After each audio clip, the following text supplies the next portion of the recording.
And we are back after Misfits X Dazn Series 007 event. Fucking hell, this was another Misfits event to remember. This literally had almost everything.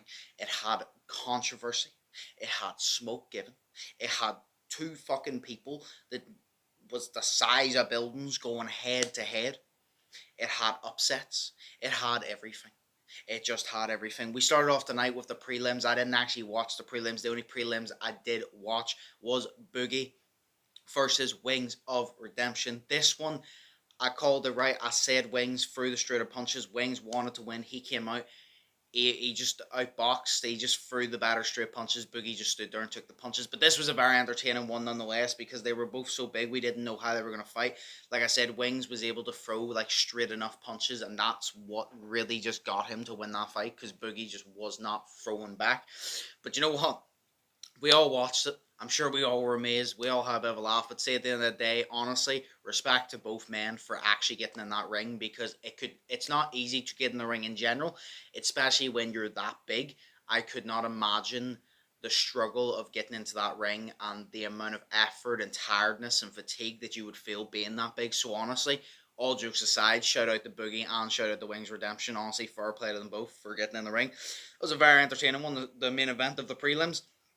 Then we moved on to the main card and we had a woman's fight. Now this woman's fight, it was Lil Kimchi versus Lil Belzy. I predicted Kimchi to win. Belzy came out. It was kind of just a scrap, but Belzy used the jab. She threw the better punches. She threw more punches. She just kept her distance for the most part. Kimchi had a couple little moments, but didn't have too much. She kind of just didn't really throw, couldn't really get into range. And Belzy just kept her out of range and beat her. So that was an interesting one. Wasn't really the best fight though because it was so slow. They were both very hesitant on fighting, but that started off night. Then we move on to DK Money versus Fares, and I had Fares winning this fight, but I did not expect the way to go down. It was back and forth. DK Money was actually landing some good jobs, keeping him at distance. Fares then was coming in, landing some good shots on DK Money, and what I believe Fares was winning. DK Money then landed a big shot, knocked Fares back. I'm probably not even saying his name right, but knocked him back. Really went after and tried to unload it onto him. Fares survived. Then Fares stunned DK Money, and it was back and forth, back and forth. Then I believe it was in the second round. DK Money dropped Fares at the start of the round, and I remember going, "Oh shit, that is nuts." And you know the best part actually is, I should have mentioned this at the start, but I'll mention it now. I actually did like a vlogs, like live reaction type thing on my vlogs channel. I'll literally just put it up here. Where me, Shay, my friends, me, Shay, and Sohail, literally just sat, watched all the fights, got some of the footage of us reacting to the fights, our thoughts in the moment, our live reaction. So if you want to see that, that's over in the vlogs channel. But yeah, he dropped, DK Money dropped him, and it was fucking nuts, and I was like, oh shit, DK Money has this, but no, Fares said, no, motherfucker, it ain't over till it's over, and he came back, and he literally, his biggest issue, he was not getting the chance to really punch, but then he thought, when is DK Money not throwing punches out of the clinch? There's a reason they say protect yourself at all times. When you're clinching and use back up, if the ref ain't separating you are still allowed to throw punches, and he took notice of that, and he threw a nice little, what I want to say, uppercut, caught DK Money. DK Money's mouth guard came out, and then he threw one more and sent DK Money into the fucking shadow realm against the ropes, slim phase temper type shit, and knocked him clean out. And Fares came up with a fucking victory, and that was knockout of the night. As soon as I seen that, I said, ain't no knockout gonna top that. That's knockout of the night, plain and simple. So that was an upset. That was fucking nuts. That built the hype, and yes, I'm fucking hyped just talking about it because I enjoyed it so fucking much. Then we moved on to the next female fight, Tennessee versus Kiki. These two women came out just absolutely scrapped. I feel like you could give it either way because I feel like Tennessee was maybe landing the better shots, but Kiki maybe landed more volume on the shots. But either way, it was a very back and forth fight. This was the best female fight of the two, and they just went for it. They scrapped the entire time. And say, to be honest, they both got a little fatigued, but I think if you give them another round, they would have kept the same energy and went in there. They didn't go in there, go, I'm going to be a boxer, I'm going to sit back. They went in there and said, you know what? I'm getting in here, and I'm here for a scrap. I ain't no pro boxer, I'm a YouTuber, and that is it. I don't know how to box, but I know how to fight, and that's what we're going to do. And they just got in there and put it on the line, and I enjoyed it. Then we're moving on to the three main events. Next up, the upset of the night. Salt Papi versus Anthony Taylor. Now, going into this, we all know Anthony Taylor has a chin on him. Man can take a fucking punch. Man fought Tommy Fury. Lost, but he went the distance. Tommy Fury couldn't knock him out. He went the distance with Idris Virgo. Took some bangs. Did not get knocked out. So we thought, right, Salt Papi is going to be the better boxer, but he ain't going to be able to knock Anthony out. It's only 3 rounds. It's going to go the distance, and Salt Papi is going to show he's the better boxer and advance and move on to his journey in the YouTube boxing scene. Hell no. Hell no. That is not how it went. Anthony Taylor said, nah. Y'all got Salt Papi winning? Y'all guessed wrong. And Anthony Taylor came out on smoke. He came forward the entire time. He pushed the pressure. He threw the punches. And one thing Anthony Taylor did, which was very smart, whenever they were in the clinch, usually in the clinch, fighters just hold each other till the ref breaks them up. No, Anthony Taylor goes, no, I want to score points. Bang, bang, bang, bang, bang, right to the body. Anthony Taylor was constantly scoring points on the body in the clinch. Even if it wasn't hurting him, he was still scoring those points. That's what he was doing. He pushed the pressure first round, pushed the pressure second round. Third round, you could tell Anthony Taylor was quite gassed. He still pushed the pressure a little bit. Salt Papi obviously had some of his moments, hit some of that shit. And Anthony Taylor literally just clinched most of the third to let the time run out. And Salt Papi didn't get a chance to actually do something. If it went on longer on the fight, I think Salt Papi would have had the advantage. But at the end of the day, I think Salt Papi's biggest downfall was his ego. He thought, I can take these punches all day, but that is not the point. It's a 3-round fight. Once you lose the first round, you're playing catch up the whole time. And it is as simple as, it doesn't matter if you can take their punches a million times. The aim of the game is to hit and not be hit. And Salt Papi was just fine with being hit because he thought they ain't going to knock me out. But he missed the point of he shouldn't be getting hit in the first place. And Anthony Taylor, you know what? Fair play to him. Promoted the shit out of the press conference, was the most entertaining, came in and stole the night. So shout out to Anthony Taylor, man. Man stole the fucking night, man stole the press conference, and he came on smoke. Fair play to him. Then we got Deji versus Swarms. Now, I actually want to do a video on some of these. I'm going to be doing a video on the Salt Papi Anthony Taylor situation, on Deji versus Swarms, and then also the main event. I'm going to be doing a couple different ones. But Deji versus Swarms, I predicted Deji to win. I said I think Deji's going to be the better boxer, but we didn't know what Swarms was capable of. What I took from this fight, Swarms has a nice jab. He's very quick, and he's quite light on his feet. Swarms' 2 biggest downfalls, he does not know how to throw a right... 3 biggest downfalls. He doesn't know how to throw a right hand. When he gets pressured, he just shuts down and shells up like he does against KSI. And third, he's too flat-footed. When he's jabbing, when he's on the move, he's on his toes.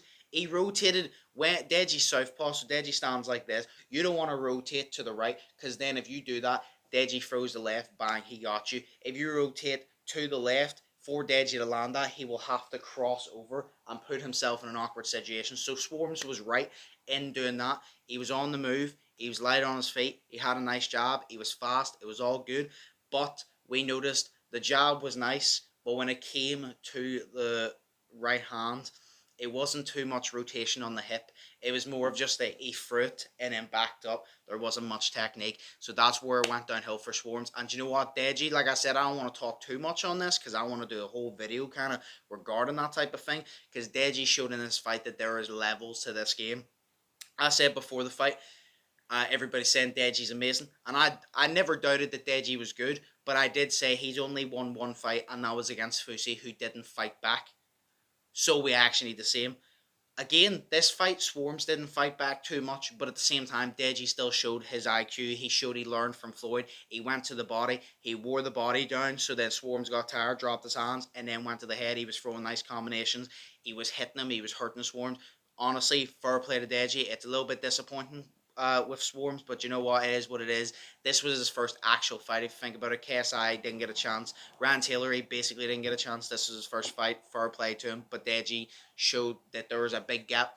Right after that, then Swarms is getting interviewed, and I can't believe I called it again. Last time at the Misfits, it went, they said about the mystery opponent for B-Dave, and I said, oh, imagine it was The Undertaker. Then the lights go out and the Undertaker's music plays, and I lose my shit. I'm like, no way, I just called that. I did it again, ladies and gentlemen, and the worst part is it wasn't caught on camera, and I'm raging because whenever Swarms was talking and the lights went out, I was like, sorry, it wasn't even before the fucking lights went out. He was talking, and the guy said, "Who do you want next?" And I goes to my friends as a joke. I was like, "Oh, Pineda." Then the lights went out. Done. Done again. And then look who's in the ring. Vamos, motherfucker. B Dave and Pineda are in the ring. Pineda says, "You called me and I came. Let's go." And B Dave said, in translation to English, he says he's on smoke. He wants to fight. And Vamos, bitch. And Pineda called out Swarms. Pineda, I don't know where the fuck Swarms went though. Swarms kind of disappeared. I think he kind of just walked off because he's like, "Ah, fuck this. Y'all cut me off." It's kind of disrespectful. I don't know. But Swarms versus Pineda, maybe that's next. But the Undertaker thing, Pineda, you call Pineda's name, man will show up and man will take your chin with him. Then moving on to the main event, KSI versus Joe Fournier. Very, very controversial. KSI came in, showed that he was far better than Joe Fournier. Joe Fournier is a very slow starter, not the quickest hands. He got a couple nice jobs, got a couple nice shots, but KSI showed the reason why KSI is awkward to fight. He's very unorthodox. He went back to his karate style where he's bouncing on his feet. There was a couple times I actually really like it, but against the right people, it ain't gonna work. KSI fucking Euros, I like it. It's like fucking basketball. KSI comes near you, he fucking Euro steps. Not even Euro steps. He thinks he's in the NFL. He goes fucking trying to get past you to get a touchdown, steps to the side, bang, and throws it. And he did that a couple times, switched angles, and Joe Fournier was like, "What the fuck is happening?" I was sitting watching it, and I'm like, "What in the hell is he doing?" But you know what? It worked because it threw Joe Fournier the fuck off. And he kept doing it, and kept doing it, and he was winning. Then comes the controversy. The one shot Joe Fournier said that he would not walk into is KSI's big overhand right. KSI throws the big overhand right, catches Joe Fournier, stuns him, moves in for the kill, and bang with the right hook. Joe Fournier goes down, he's knocked out. Everybody's happy. KSI celebrating. We're all like, "Holy shit, KSI just knocked out a boxer," whether you want to consider him a pro boxer, like a really good pro boxer or not. He just knocked out Joe Fournier, fucking flatlined him. Everybody's going crazy. It shows the replay. We're like, "Oh shit, was it an uppercut? Was it a hook?" Then came the controversy.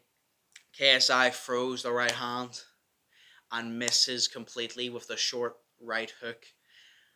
And bang, it's the elbow that connects. Completely illegal shot that connects to Joe Fournier's chin that puts him down. It is not a legal shot. It is an elbow. And that's where the controversy started. Because KSI was rewarded the win. He was rewarded the knockout. But then people said about the elbow. And, a lot of people were saying, "Oh, but he didn't mean it." And a lot of people were saying it should be overturned. He should be disqualified. Joe Fournier is not happy about it. And I want to make a video and go into that separately. I know KSI came out and apologized for the elbow. I'm going to go into more detail in a separate video, but all I want to say is I don't believe KSI did it intentionally. I don't think it should be a disqualification because he didn't do it intentionally. I think it should be ruled as a no contest, but KSI definitely should not get rewarded as the win of knockout because that was not a legal shot. But either way, Misfits was fucking nuts, had a bunch of different shit. Pineda returned, illegal shots, controversy, big heavyweights, everything. It had fucking everything, and I enjoyed the shit out of it. Let me know in the comments below what y'all thought of the event. This is probably long as shit because I always get hyped as fuck and just ramble on in these videos because I'm just excited. It was so entertaining. But either way, hope y'all enjoyed. Let me know in the comments down below what was your thoughts on the entire situation, the entire Misfits boxing. Did you enjoy it? The controversy, Deji's performance, Salt Papi upset? Let me know in the comments below. But of course, as always, think positive, test negative, have an amazing day. Remember, I'm going to be doing some other separate videos on the Salt Papi, Deji, all of that, so keep tuned for that. But of course, stay safe, and I'll see you in the next one. So, peace. Hang on a little second, I forgot to literally shout it out again. Like I said, if you want to see my live reactions to the fights, all my opinions on the spot, remember me and my friends literally watched it live and I recorded it and vlogged a little bit, and it is literally on my vlogs channel. Remember that. The link for my vlogs channel will be in the description as always. But if you want to go over and watch our live reactions, of course I can't show much footage of the actual fights, but if you want to watch our live reactions, see what we're thinking in a minute, our reactions to knockouts, performances, all that, remember, go over to the vlogs channel and check that out. But of course, this is actually peace out, and I ain't going to interrupt you again. So, peace.